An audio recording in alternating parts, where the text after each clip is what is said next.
আমি তো এই কটেজ গুলাতে আগে আসছি, ফার্স্ট ইয়ারে সেম কটেজে আমার জীবন যাপন হয়েছে এরকম কটেজ গুলাতেই। তো এই জায়গায় আসলে ওই পাশে মনে হয় যাচ্ছে গুলশান আর এই পাশে হচ্ছে করাইল। তো এই যে বৈষম্য, আর শিক্ষার্থীরা এখানে আসলে প্রথমে যে কটেজে ঢুকে ফার্স্ট ইয়ারে চেষ্টা করবো যে ফার্স্ট ইয়ারে যেন হলে ঢুকে, আর রাতারাতি হল নির্মাণ সম্ভব না, কিন্তু ছাত্র সংসদের মাধ্যমে শুরুতেই আমরা চেষ্টা করব যে আগামী যারা ইউনিভার্সিটিতে আসবে, আমরা কষ্ট করছি ঠিক আছে, কিন্তু আমাদের জুনিয়ররা যেন আইসা এরকম পরিবেশ না ঢুকে।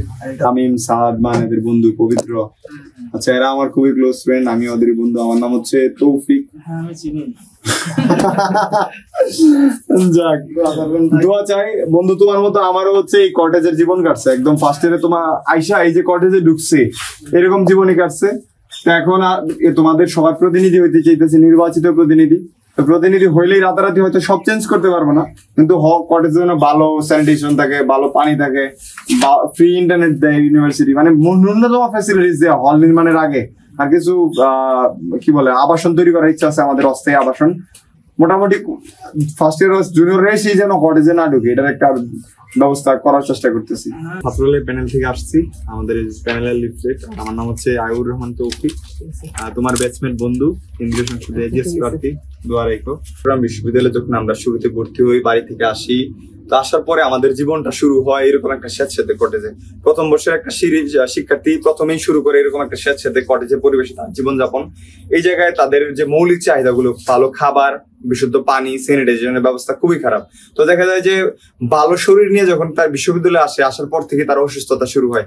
তো সেই জায়গায় তার যে মানসিক বিকাশ বা অন্যান্য সুযোগ সেগুলো একেবারেই কমে যায়। তো প্রথম বর্ষেই একটা শিক্ষার্থীকে সকল দিক দিয়ে চেপে মেরে ফেলা হয়, তার আবাসন, তার খাবার, শাটলে ঝুলা এবং ক্লাসের বিভিন্ন অবস্থা। তো মূল বিষয় হচ্ছে একটা শিক্ষার্থী প্রথম বর্ষে যে তার বিকাশের যে অবস্থা, সেটা এখানে কোনোভাবেই হয় না।